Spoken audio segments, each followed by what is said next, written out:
31 दिसंबर को वो पड़ जाता है प्रविष्टियां आमंत्रित करने के लिए, और 31 जनवरी तक प्रविष्टियां मांगी जाती हैं। अगर प्रविष्टियों में पांचों विधाओं में से कोई विधा नहीं आती तो जो मेरी निर्णायक समिति है, हमारे निर्णायक समिति में डॉक्टर फिलिप चित्रांशी जी हैं, रंजन पांडे जी हैं, हम स्वयं हैं, संजय सक्सेना जी हैं और रचना सक्सेना जी हैं। तो अगर पांचों विधाओं में रचनाएं नहीं आ पाती तो हमारे बीच में जो निर्णायक समिति है वो सलाह मशवरा करके जो बाजार में जो किताबें उपलब्ध हैं, जिन किताबों की चर्चा होती है, उन किताबों के आधार पर बिना कुछ लाग लपेट के हम उस लेखक की किताब पर सम्मान दे देते हैं और उससे किताब मंगा लेते हैं। और ये हर्ष का विषय है कि हम जिस लेखक का चुनाव करते हैं, जिस किताब के लिए, जिस विधा के लिए, वो सहर्ष हमारे निवेदन को स्वीकार कर लेता है, कोई किंतु परंतु नहीं करता। ये ऊपर वाले की कृपा है, ये पिता का आशीर्वाद है। पिता होता है आकाश और आकाश के बिना आदमी रह नहीं सकता, इसलिए पिता की श्रेणी बहुत बड़ी है।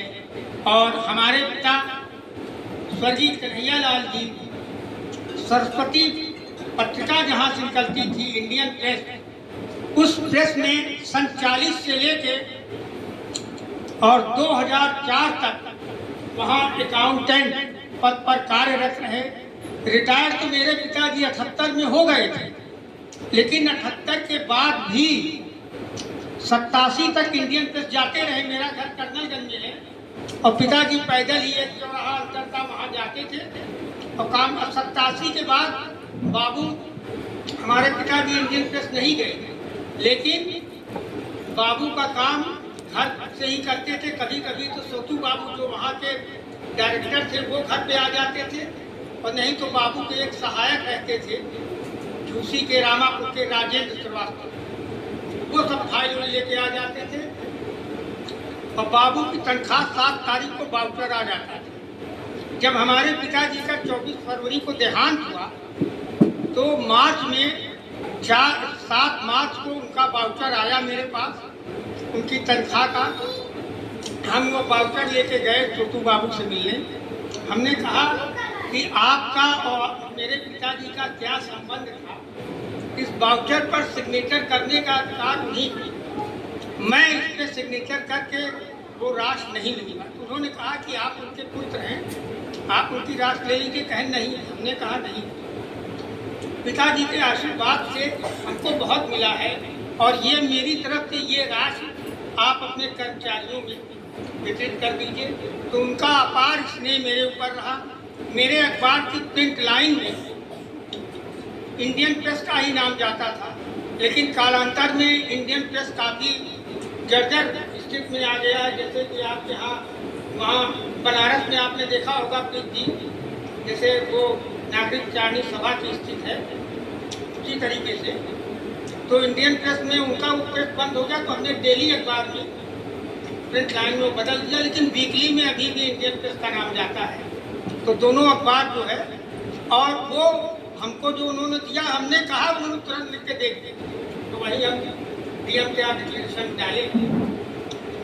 तो मेरे पिताजी का देहांत 24 फरवरी 2004 में, और मेरा अखबार जो है साप्ताहिक अखबार 20 मई 2001 से शुरू हुआ, जो आज तक अनवरत है, और अभी तक उसमें 200 से अधिक विशेषांक निकल चुके हैं, जो विभिन्न साहित्यकारों के, जैसे जो मेरे विशेषांकों की कड़ी है, वो टैबलेट साहित्य में 8 पेज केंद्रित विशेषांक जो गद्य पद्य लिखते हैं, 4 पेज कविता विशेषांक, 4 पेज जो है नवांकुर काव्यगोष्ठी विशेषांक, वो कोरोना काल से बाधित है, नहीं तो हर बार उसमें 10-12 नए लोग आते थे, और उसमें जो उनके कविताओं की टिप्पणी होती थी वो लिखित होती थी। प्रायः ये होता है कि मौखिक टिप्पणी से लोग अगले में भाग जाते हैं।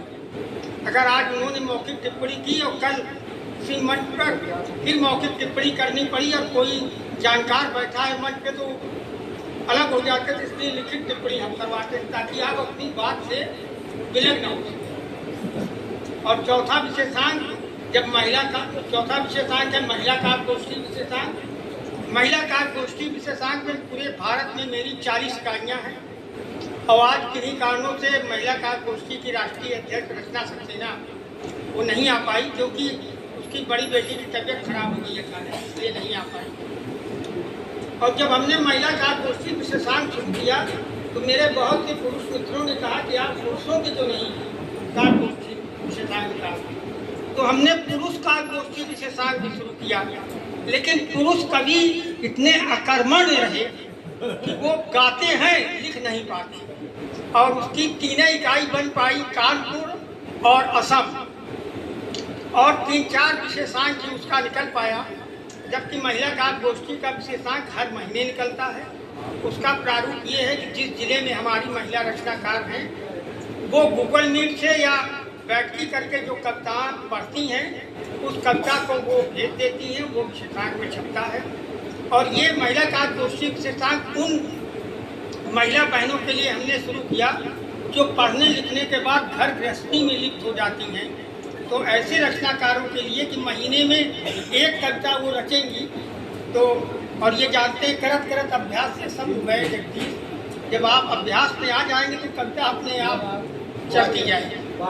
और मेरा जो 6ठा विशेषांक रहता है वो विमर्श अंक रहता है, वो 3-4 महीने में एक आता है 8 पेज का, और उसमें हम ये प्रयास करते हैं, जैसे महावीर प्रसाद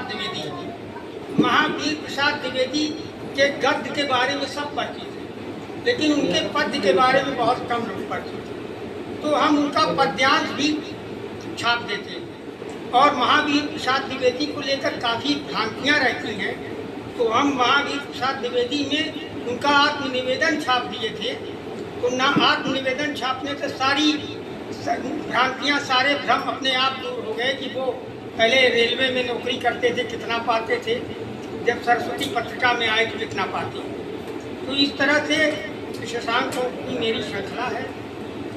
और डेली अखबार मेरा 16 सितंबर 2004 से शुरू हुआ, उसकी भी अनवरत यात्रा जारी है। आज सम्मान जिन विभूतियों को दिया जाएगा वो सारी विभूतियाँ यहाँ उपस्थित हैं। इसके पहले भी जिन जिन लोगों को सम्मान दिया गया है उसमें से 3 विभूतियाँ तो यहाँ मौजूद हैं।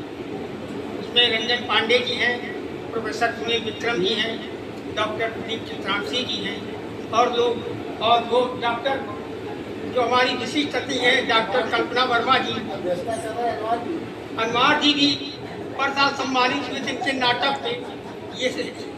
ये बड़े सौभाग्य की बात है कि जो लोग सम्मानित हो चुके हैं वही लोग फिर अगले लोगों को सम्मान देते हैं। ये सबसे बड़ी रचनात्मकता है कि रचनाकार ही रचनाकार को सम्मानित कर रहा है। यहाँ तो ऐसे ऐसे लोग हैं, अध्यापक हैं, लेकिन रचनात्मकता के नाम पे जीरो हैं। उनकी पूरे जीवन अध्यापन कर गए कुछ लोग हैं, लेकिन उनकी अगर मौलिक रचना पूछिए तो कोई नहीं। कंपाइलिंग आलोचना जो तो कंपाइलिंग, वो मौलिक रचना विधा में नहीं आए। ऐसे ही तो अपना 20-25 किताब लेके इधर उधर चढ़ करके अपना 100 पैरा वहाँ से लिए, 2 पैरा अपना डाल दिए, हो गया ओके। अब मैं सम्मान हो उसके पहले हर साल सम्मान स्मृति अंक करता है, और उस अंक का पहले लोकार्पण होगा, फिर संपादकीय वाचन, फिर हमारे सम्मानित लोगों का सम्मान ले आए।